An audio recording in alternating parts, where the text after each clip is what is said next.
श्री कृष्ण रुक्मिणी एक ऐसा प्रेम युद्ध जो इतिहास बन गया। विदर्भ की राजमहल की ऊंची अटारियों से दूर एक राजकुमारी अपनी बालकनी में खड़ी थी। रात के अंधेरे में चांदनी बिखरी हुई थी, लेकिन उसके मन में केवल एक ही नाम गूंज रहा था, श्री कृष्ण श्री कृष्ण श्री कृष्ण। आंखों में प्रेम, हृदय में अधीरता और हाथों में एक पत्र जिसे लिखते हुए उसकी उंगलियां कांप रही थी। यह कोई साधारण पत्र नहीं था, यह उसके जीवन और मृत्यु का प्रश्न था। हे द्वारकाधीश, यदि आप मुझे लेने नहीं आए तो मैं स्वयं को इस संसार से मुक्त कर लूंगी। संदेश लिखा गया, मोहर लगी और नारद मुनि के हाथों द्वारका की ओर भेजा गया। इधर विदर्भ के राजमहल में शहनाइयों की तैयारियां हो रही थी, लेकिन यह कौन जानता था कि यह शहनाइयां जल्द ही रणभेरी में बदलने वाली थी। उधर द्वारका में जब श्री कृष्ण ने पत्र खोला तो उनके अधरों पर एक हल्की सी मुस्कान आई।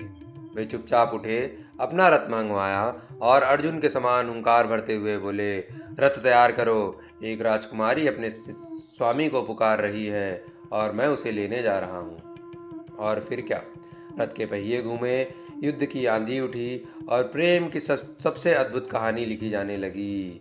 यह कहानी है श्री कृष्ण और रुक्मिणी के विवाह की, जो एक प्रेम विवाह, एक रण विवाह कहलाई जाती है।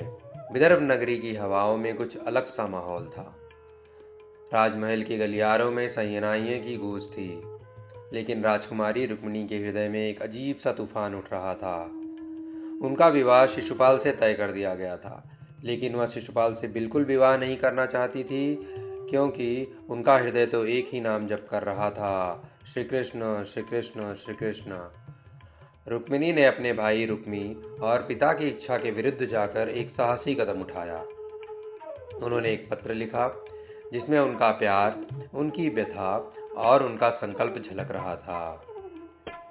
यह बहुत ही बड़ा कदम था।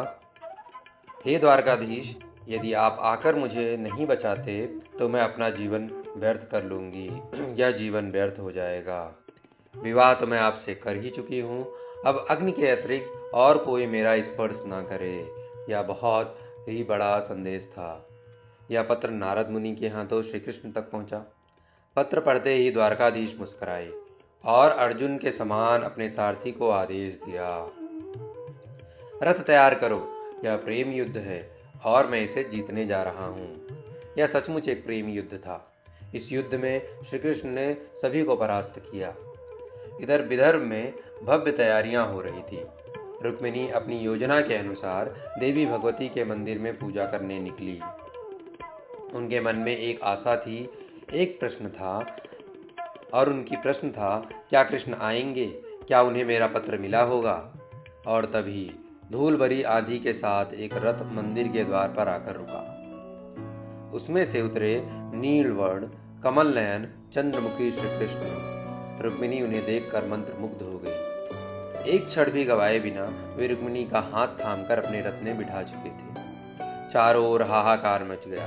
सभी चिल्लाने लगे, कृष्ण रुक्मिणी को भगा ले गए, कृष्ण रुक्मिणी को भगा ले गए। रुक्मी, जो रुक्मिणी का भाई था, अपने विशाल सेना के साथ श्री कृष्ण का पीछा करने निकला। घमासान युद्ध हुआ। एक एक योद्धा धराशायी होता गया। अंततः रुक्मी स्वयं श्री कृष्ण के सामने आ गया और उसने जोर से कहा, हे कृष्ण, मेरी बहन को नहीं ले जा सकती। वह श्री कृष्ण विरोधी था, इसलिए इस विवाह का विरोध कर रहा था, लेकिन श्री कृष्ण के लिए यह प्रेम की परीक्षा थी। उन्होंने रुक्मी को हरा दिया, लेकिन द्रौपदी की तरह रुक्मिणी ने भी हाथ जोड़कर प्रार्थना की, हे प्रभु, यह मेरे भाई हैं, कृपया इन्हें जीवन दान दे, इन्हें मृत्युदंड ना दे। श्री कृष्ण ने अपने प्रियतम की बात मान ली। रुक्मी को छोड़ दिया गया, परंतु वह हार की लज्जा में घर वापस नहीं गया। वह यह सह ही नहीं पाया कि वह श्री कृष्ण से हार गया और उसकी बहन उसके साथ चली गई। रुक्मिणी को लेकर श्री कृष्ण द्वारका लौटे, जहां पूरे नगर में आनंदोत्सव मनाया गया। देवताओं ने आकाश से पुष्प वर्षा की, संतों ने मंगल गान गाए और स्वयं लक्ष्मी जी ने अपने विष्णु के साथ पवित्र परिणय सूत्र में बंधने का सौभाग्य पाया। इस तरह श्री कृष्ण और रुक्मिणी का विवाह केवल प्रेम की विजय नहीं, बल्कि सत्य, साहस और भक्ति की शक्ति का अमर प्रतीक बन गया। इस कहानी से हमें यह सीख मिलती है कि जो श्री कृष्ण पर सच्चे मन से विश्वास करता है उसके सारे कष्ट हर लिए जाते हैं। श्री कृष्ण उसे कभी अकेला नहीं छोड़ते। कैसी लगी यह कथा?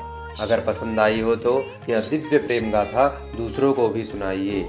बताइए कि श्री कृष्ण और रुक्मिणी का विवाह कैसे हुआ था। अगर आपको यह कहानी पसंद आई हो तो लाइक और सब्सक्राइब ज़रूर करें।